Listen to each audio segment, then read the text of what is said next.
find your seats. And on your way to finding your seat, why don't you tell 4 people that you are glad that they are here?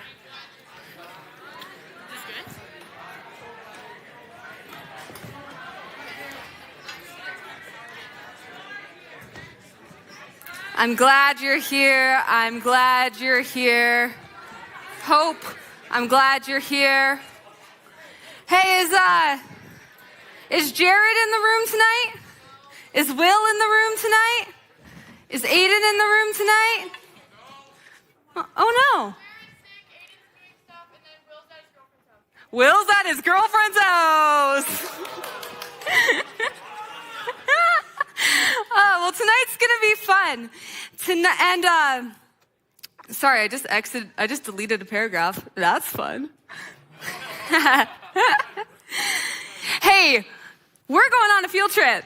If you didn't know, we have, like Aaron and Sam said, we have no RIZN next week because it's Good Friday. So what we want you to do is come to service in the morning. It's at 9 and 10:30. Bring your family, bring your cousin, bring your little brother, bring your little sister, bring your dog, not actually. And come join us in the morning and then take the evening to chill, refresh, recharge, and then on the 22nd, we are going to the launch pad. And I think we're gonna play some trampoline dodgeball, and I'm gonna crush, just saying. I'm not really gonna crush, but we're going on a field trip. So tonight my message is called, We're Going on a Field Trip. And field trips in elementary school were just the best. Who loves field trips? My field trips in elementary were like Christmas. Like the week of a field trip, you were excited about school. You knew Friday's coming. We're going on a field trip. I can get through Monday to Thursday. I'll do my homework. I get to go on a trip. And the night before a field trip, you'd go to bed early. You'd pack your bag. You'd plan your outfit. You'd pack your lunch. Maybe you'd get some beans to take. That's a gift of Canyon Sabo for you guys. But in elementary, that was too heavy to keep in there. This one's hefty. If anyone wants this after, you can find me. You can find me afterwards. But in elementary school, some of my favorite field trips were doing pottery. Did you guys do pottery in elementary school? Did you guys do the pottery trip at Christmas where you like made the angel and the angel held the birthday candle? You guys have that? Cassie and I have a birthday angel candle pottery cement holder, and it's lit. Tell Us World of Science? You guys go to Tell Us World of Science? Yeah. How about bowling? Did you guys ever do a bowling field trip? Yeah? Okay, but the most goated field trip of all time was the water park. The water park. This was always our school. It was like the end of year school trip that we got to do, and it was the best field trip that existed. There was so much to do. You'd be running up slides. I did more cardio at the water park field trip than I think I've ever done in my life. Running up those slides, getting down, seeing which ones you could be with. The toilet bowl, that one. Nessie's Revenge. You got like rug burn on the way down. What's the red one? What's the red, steep, scary Sky Screamer? Not to be confused with the space shuttle at Galaxyland. I worked at Galaxyland. You can talk to me about that after if you want to know what that's like. It's a job. But field trips, regardless of what you were doing, even if it was a lamer one like pottery, you knew that going somewhere with your homies was going to be fun. You just knew. We got to go on a bus ride. I have a field trip to look forward to. And in life, I love having something to look forward to. I love getting to go to new places. I love vacations. I love planning to go to new restaurants with friends. I love adult field trips. I love adventure. I love having fun. And at RIZN, this is a paragraph I deleted. But I believe that God has a plan for our lives that is a great adventure, like the best field trip of all time. So can you say, I'm going on a field trip? Going on a field trip. Now, we all know that one of the biggest parts of a field trip is actually before the field trip. It's the bus ride. The bus ride is one of the biggest moments before a field trip. The bus ride can make or break the field trip? How many people know that to be true? It matters who you sit beside on the field trip. I know before a field trip, I'd be thinking in my head, am I going to get to sit beside my crush? Like, can I save a seat so that I could sit beside my crush on the field trip? Am I going to get to sit beside my best friends? I would be thinking, who is it that I am going to sit beside? And there's a lot of different variables when it comes to getting a good seat on the bus. You have to like fight your classmates and save seats and dibs good spots. And it can feel like you're like running on the bus with your elbows out, trying to get a good spot, trying to sit beside the person that you were thinking all night who you were going to get to sit with. And there's different kids on the bus. So one of those kids is the kid who records fights. The kid who records fights, he's always sitting on the aisle right here, and he has his phone out. And he's just sort of like instigating, just like waiting. Is a fight gonna break out? And he has his phone ready because he's gonna post it later. He's just waiting. He's menacing, waiting for fights to start. There's also like the speed bump kid. I don't understand these ones. Maybe you're one of them. You can tell me why you're like this afterwards. But they're the kids who sit like this and they just like wait for the bus to go over a big bump and then they do this. And it's, why, bro? We're going over a bump. But then they'll also try to like hit the ceiling of the bus. So they'll like, and reach for the ceiling, or they'll like pretend to fall over and like smack you in the back of the head. That was when I got bullied in elementary. The speed bump kids would bully me in elementary school. There's also the kid who stands at the back, like the surfer. Like they just, we don't know why, and they're always getting yelled at, but they'll just stand, or they lean over. And they're always just standing on the bus. It's like they just want to see. They just can't sit down. They're trying to surf. They just stand in between rows. And I think these are the kids of ADHD. They're just standing. They can't sit down, not even on a bus ride. And then there's kids like me. And we're actually over here. Kids like me. And we sit by the window and we do this. And we put on our iPod shuffle. And we go, when the sun shines, we'll shine together. Told you I forever. Said I'd always be your friend. Took an oath, now stick it out to the end. Now that it's raining more than ever. Told you I hurt each other. You can stand under my umbrella. You can stand under my umbrella. Hey, hey, Ella. Hey, it's been a while. If you're like me, you're a window kid of your iPod show, getting into your feels, like any song about rain. It could be like summer, but you want the rain song because you just want to cry and look out the window and just have your moment on the bus because you didn't get to sit beside your crush. There are many different types of people on the bus, and it matters who you sit beside because people's true colors are revealed on the bus. You get to see who your real friend is. Have you ever had a friend betray you on the bus ride? Yeah. They're like, yeah, I'll sit beside you. And then you go to sit beside them, and then they do this. This is them. This is their friend. This is for Rachel. Rachel's spot. You can't sit here. This is for Rachel. And you're like, bro, I thought you had me. All my life was planned just to sit with you on this 15-minute bus ride. I thought we were good. I just got betrayed. For Rachel? You're going to give up my spot, your real homie, for Rachel? People's real colors are shown on the bus ride. It matters who you sit beside. Getting on the bus, we've had go through so much effort trying to get a good seat, trying to sit beside certain people, trying to save the seat next to us for someone that we're trying to win over, someone that we're trying to impress. And we can even try to arrange and like alter situations and like say, have you ever done this? I did this once. I wanted to sit beside my crush, but this other girl, I knew she would want to sit beside him too. So I said to her, hey, I think Jacob likes you. And she was like, what? You think Jacob likes me? Jacob was her friend. Jacob was my crush's homie. I said, yeah, you should try to sit beside him. Jacob didn't like her, but she sat beside him. So I got to sit beside Isaiah, and it was sweet. Isaiah, if you're watching this, I'm still here. I'm just kidding. But we don't just do this on the bus. We do this in life. I think so many of us, we get way too caught up on friendships and trying to alter who we sit beside, trying to figure out who we fit in with. And it's like we hinge who we are based on who we hang out with. Like our whole value of ourselves comes down to what aisle, what seat do I fit into? Where's my locker at? Who am I ending up with at school? We hinge our whole worth on who talks to us and who doesn't talk to us in class, how many likes our TikToks get.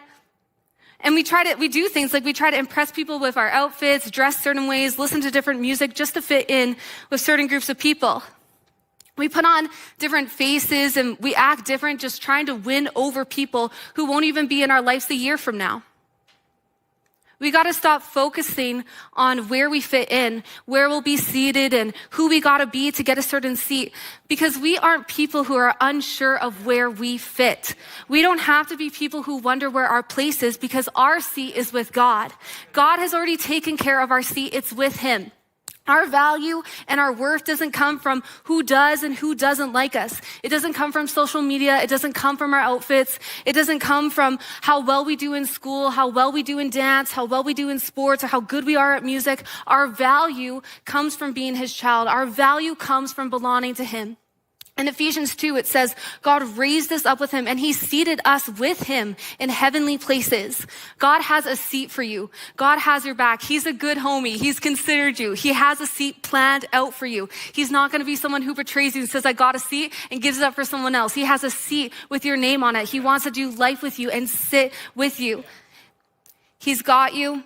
He says, hey, you're my family. You're my people. You're my person. And you don't have to strive and stress because you can sit with me. Yeah. And if you discover that the seat I have for you, it's actually the best seat that you could choose to be in. We don't have to worry about where we're going to sit or who we fit in with because we are situated with God. He's our firm foundation. He's our rock. He's got us. You could be anywhere on this bus. You could be in any social group. You could be in any clique, but you know it doesn't matter because it doesn't shake you. It doesn't define you. You are a child of God. You have a seat with Him. You can declare that I'm not going to be a person who changes who I am to just gain an average seat. I'm not settling for just a seat. I have a seat with the creator of the universe. I'm good. I'm held. I've been considered. So no, I'm not going to change who I am. I'm not going to go against my values. I'm not going to go against my beliefs. My seat is with God. So you don't get to rock my confidence. You don't get to define me. I'm not changing who I am. I'm following God. My seat is secure. My seat is with Him. In elementary school, and in junior high, and in high school, and sometimes in my adult life, I feel like I've put on different masks trying to be a person so I could fit in with certain groups of people. Always just trying to figure out what do I need to be accepted. Trying to figure out where do I stand with people, where do I belong, and lying, putting on masks, and just struggling to really just accept that I was a child of God. My seat was with Him. It felt like I was still just trying to maneuver where I was at with people. And in junior high, when I became a Christian, it's like I found out why I was created. It was like this confidence God instilled with me that yes, my seat is with God. It doesn't matter where I am on this bus. It doesn't matter where I fit in at school. My seat's with God. I'm good. My value doesn't come from who does or doesn't talk to me. I am held. And I was so afraid of what my friends would think about me for taking my faith seriously and for talking about Jesus openly. What were people going to think about me? What would it do for my friendships? And I remember reading this verse in Matthew. It says, what do you benefit if you gain the whole world but lose your own soul? Is anything worth more than your soul? And as I began to grow in my faith and as I started to come to RIZN, I lost a few friends, but they were the type of friends where I was gaining the world, but I was losing my soul. Have you ever done something and felt like that wasn't me? Like that wasn't me? I remember starting to swear in junior high and just to impress people, to seem cool, and just remember feeling this isn't me. Like I'm not that type of person. I remember changing my music taste to try to fit in with people and just felt like this isn't me. Have you ever made fun of someone to impress a certain group of people, put another person down and just walked away after and thought that wasn't me? I know I've been at RIZN before in the early days and been so nervous to put up my hand and worship because of my friends that were there, and I wanted to, and I knew this isn't me. Why am I doing this? Maybe you feel like you've been losing your soul because you're trying to please your friends. But you're losing what means the most to you for the sake of the world. And can I just encourage you to stop settling and stop changing for the wrong people? Your faith is going to inspire the right friends. Your faith will be contagious. When I started to pursue my faith and started to talk openly about my relationship with Jesus and started to share with my friends and invite them to RIZN, it ended up leading them to do the same, to follow in that too. In school, when I genuinely stepped out and was confident about my faith, my real friends, the ones who respected me, those are the ones who actually started coming to me, asking for prayer, asking to come to RIZN. As I would put up my hand at RIZN, I noticed that they would too. Turns out those friends actually wanted what I wanted as well. Turns out that my friends were a lot like me, and they also wanted something more for their life. So you'll be so grateful when you take that step of courage and decide, I'm not settling for an average seat. I know that my seat is with God. I'm confident, I'm secure. My value doesn't come from who does or doesn't like me or what they think about me if I take this seriously. And you'll be grateful that you decided to help lead your friends into a life of joy, purpose, and fulfillment because you decided, I don't want to gain the world anymore. But instead, I want to follow God and the adventure that He has for me. And can I just challenge you to maybe think of your school and your friends differently? Don't just look for how you can fit in, but start to look for how can you lead. In junior high, on my walk to school, I would have my headphones in and I'd be listening to some like Hillsong, and I'm free, wake within me, wake within. That's like a throwback. You guys can listen to it. But I'd be walking to school and I would tell myself, I'm not just walking to school, I'm walking to my church. And I did this because I knew I'm responsible for leading these people. I care about these people. I'm going to pray for these people, my friends, the people who weren't my friends, my teachers, the grades below me, the grades above me. And I would walk to school and I would tell myself, this is my church. And I had a different care and I had a different ownership over my school, and God blessed it. I would tell myself, I'm not going to look for where I can fit in. I'm going to look for where I could lead. And I knew I was situated and placed in my school for a reason, that I was going to be a light in it. I was going to make a difference. I was going to bring my friends to know God. And if your school is lame or maybe isn't exciting, can I just tell you, you can be a leader and you can make it exciting. You can make it a place that your friends want to come to. That you can be, if your school's dramatic, if your school has drama, you can be a person who isn't dramatic. You can be a person who stops gossip. You can be a person who stops bullying. You can be a person who encourages someone, who's a light to someone, who includes someone who's sitting alone, who just says, I'm done with cliques.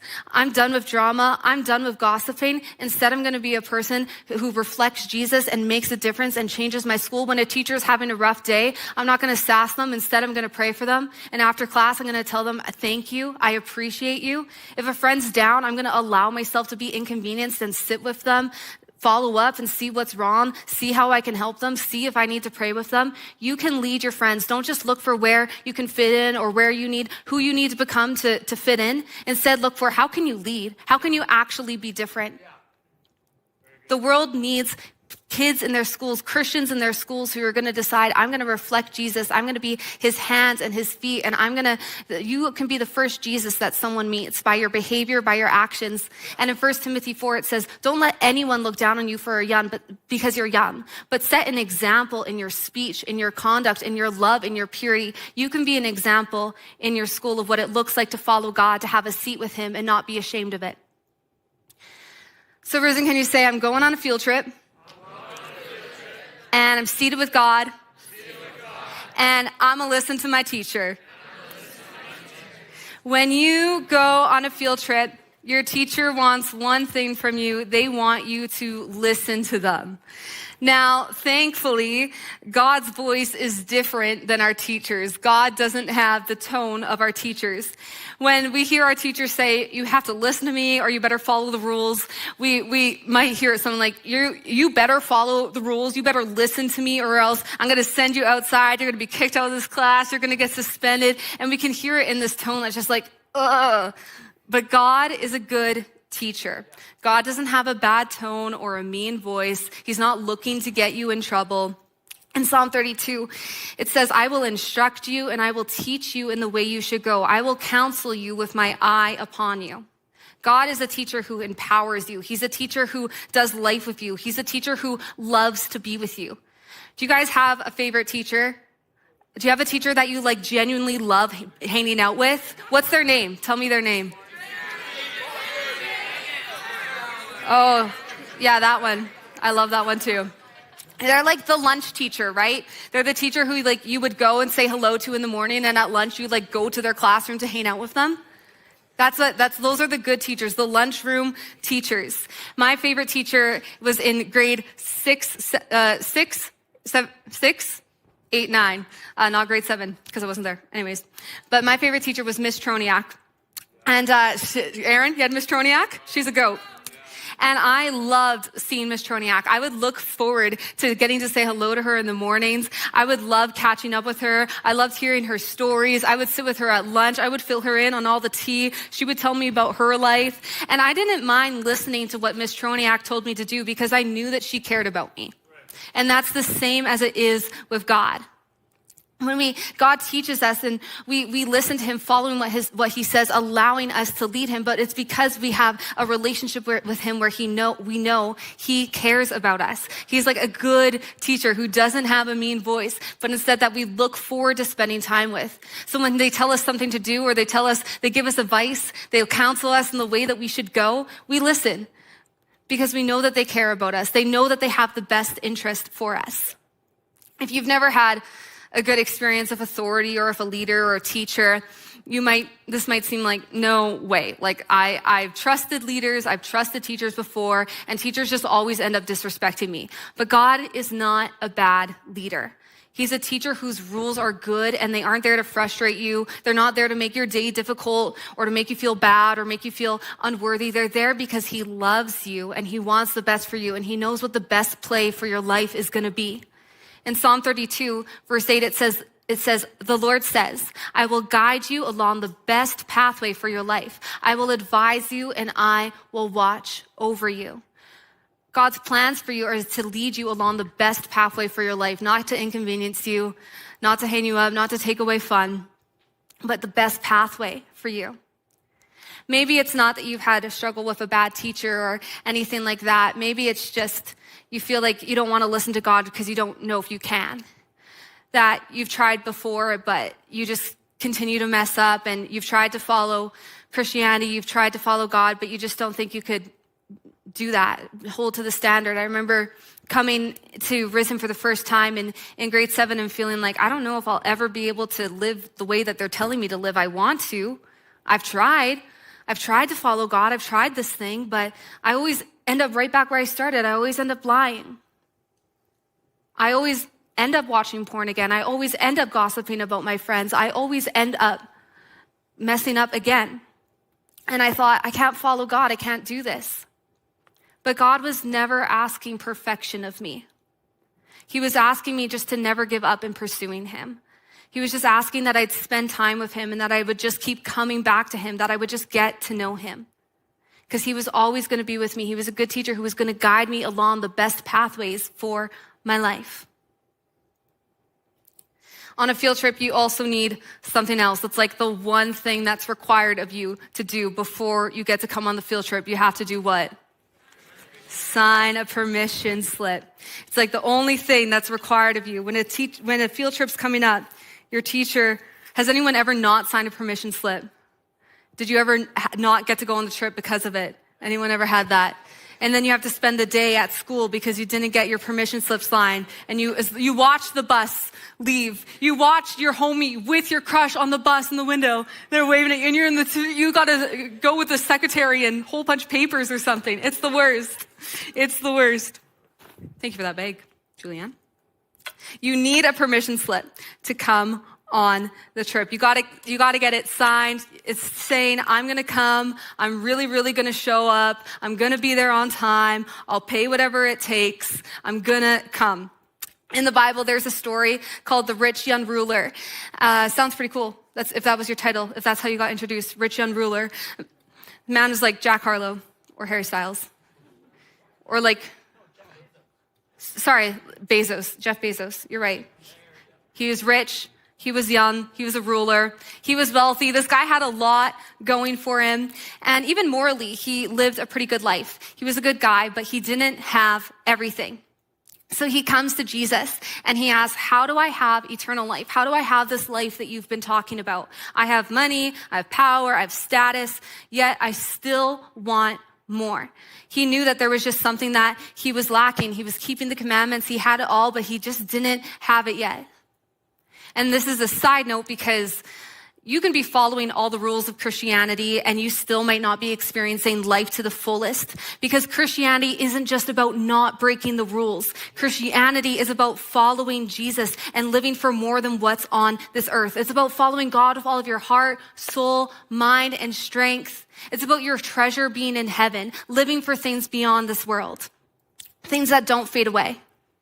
That's why Jesus' response to this rich young ruler was, go and sell all you possess and give to the poor, and you will have treasure in heaven. Come and follow me. He was saying, live for more. Set your sights on things of heaven. Jesus in this moment was being a good teacher. He wasn't saying this to frustrate him. He wasn't saying this to inconvenience him or make him broke. He was saying it because he knew this is how you're going to experience more in your life. This is how you're going to experience heaven on earth. This could be the start of the best field trip of your life if you would just come and follow me. But the rich young ruler, it says, he was deeply dismayed by these words and he went away grieving, for he was one who owned much property. Jesus was handing him a permission slip.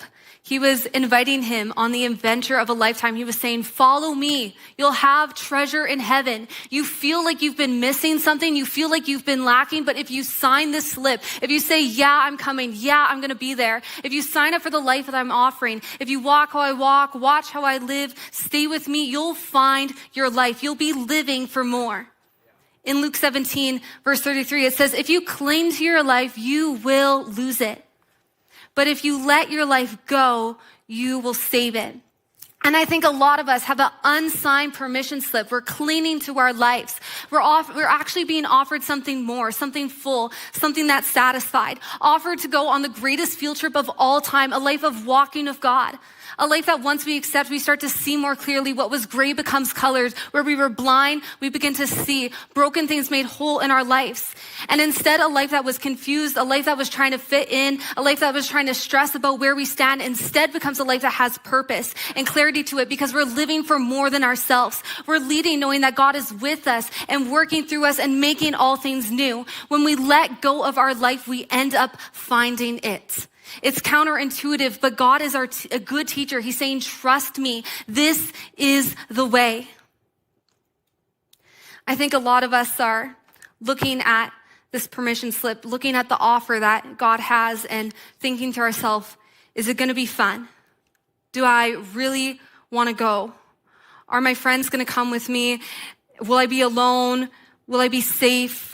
If I decide to commit to this, will I lose my friends? Will I have to change? How much is it going to cost? What is it going to look like? And we walk away dismayed, just like the rich young ruler. Permission slip, unsigned, rich here on earth, but poor in heaven. A cool seat on the bus, but missing out on a life with Jesus. Maddie, if you're in this, you're a beaut. Signing this slip was the best decision that I ever made. Saying, yes, I'm going to follow Jesus. I'm going to sit with Jesus. I'm going to listen to Jesus. And maybe right now you know that you have an unsigned permission slip, that you've just been kind of weighing the costs. Maybe you've had one foot in, one foot out, deciding, do I really want to follow Jesus? Am I going to lose my friends? What's required of me? Clinging on to your life. But just like the Bible says, when you let go of your life, you find it. And on this permission slip, it's not your parents who sign it. It's not a RIZN leader who signs it. It's not your great aunt who signs it. Instead, it's you who signs it. And it's you who gives over permission. It's you who gives over control. It's you who gives the authority to Jesus and says, yes, I'll follow you. It's you giving up your life because you know in turn that you will find it. And today you can start to walk in the adventure of a lifetime, the greatest field trip ever. A field trip that is life and life abundantly. In Revelations 3:20, it says, "Look, I stand at the door and knock. If you hear my voice and open the door, I will enter and I will eat a meal. We will eat a meal together as friends." God is a good teacher. He's going to eat lunch with you every day. He'll always have a seat saved for you. He cares for you. He leads you along the best paths. And he has a plan and purpose for your life that is like the best field trip of all time. Better than the water park. Can you believe it? And as you spend time with him, you're going to find out that he's a lot like your favorite teacher. And you'll actually enjoy listening to him. You'll look forward to spending time with him. And most of all, you'll learn from him and allowing him to lead you. So RIZN, there's a slip in front of you. And you get to decide, are you going to lay down your life so that in turn you will find it? Are you willing to sign the slip? You're invited on a field trip, but first you need to sign that says, I'll be there. I'm in. I'll sit with you. I'll listen to you. I'm in. If that's you and you're ready to walk with God, you know that you have been wanting to sign this slip, but maybe your friends have been holding you back. Fear of fitting in has been holding you back. And you know, I've been gaining the world, but I'm losing my soul. This isn't me. Then tonight's a moment for you to sign the slip. And I want to pray with everyone here tonight, and we'll pray out loud together. But if you're in this room tonight and you know, I'm really making this decision for the first time, I'm going to sign the slip, and today I'm making a decision, a marked moment, that I'm going to follow God. I'm going to go on a field trip with him. I have permission slips after in my, they're cute, I made them, in my bag, that Adam and I are going to be here at the bottom and we're going to hand out. And it's like, it's a visual for you to mark this moment for you, to remind you that your past is behind you. You have a fresh start with Jesus. And today you're choosing to get on the bus, sit with God, and go on a field trip. So I just want to ask everyone to bow their heads, close their eyes, and we're all going to pray out loud together. But if that's you and you're making this decision for the first time, I just want to say congratulations first off. You're about to enter into an adventure of a lifetime, and that doesn't mean that it's magical at every moment, but it does mean that you have a God with you who will never leave you, who's the best teacher, his eyes on you, he's a friend, he's a counselor, he's a father, he's a Prince of Peace, he's guiding you, and he has the best plan and purpose for you. So if that's you, you're making a decision tonight, you're signing the slip, I just want you to pray this prayer with me, but I just ask that everyone say this out loud in agreement. So Jesus, I invite you into my life.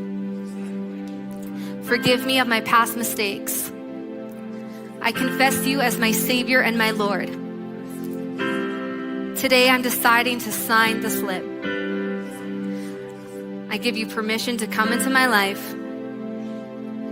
I'm going on the field trip. In Jesus' name, amen. Let's give,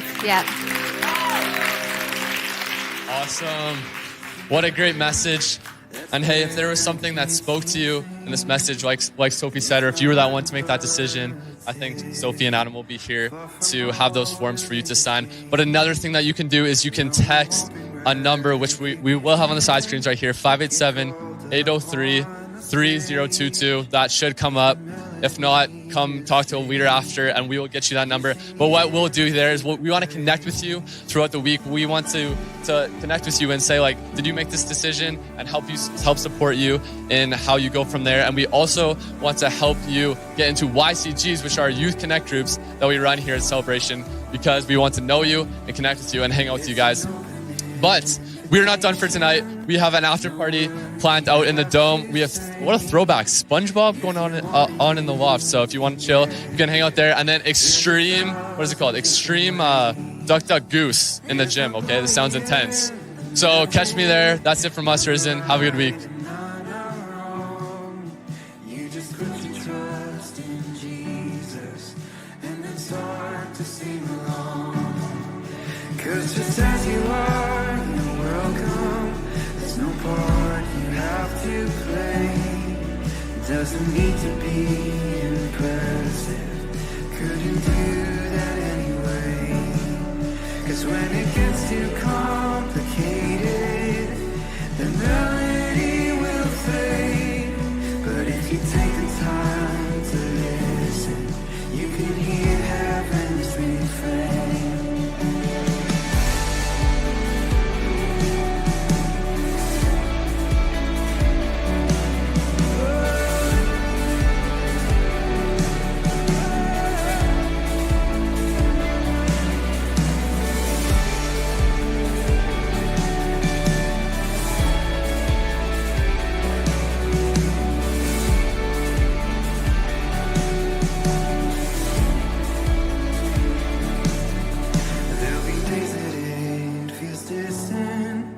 So far beyond my reach, like my fingers lock the entrance and my spirit locks the keys.